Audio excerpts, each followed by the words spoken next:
In this video, I will guide you how to subscript in PPT slide like this one, how you can write H2O in PPT slide. So let's remove it first and type H2O.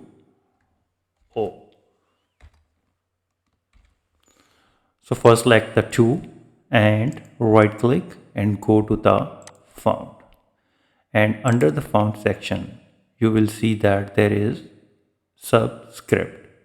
Click on that and click OK. And here you can see that the H2O is written.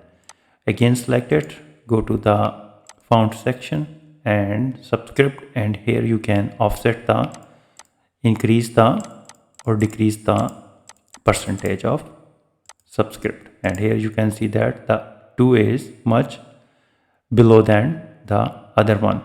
Let me undo that and again select the 2 and use the shortcut key Control plus equal, and here, and again when you press the Control plus equal sign, and here it is in the, there is another way. Select the 2 and go to the home section, and under the font you will see that there's small arrow. Click on that and you will be redirect to the Subscript. Click OK.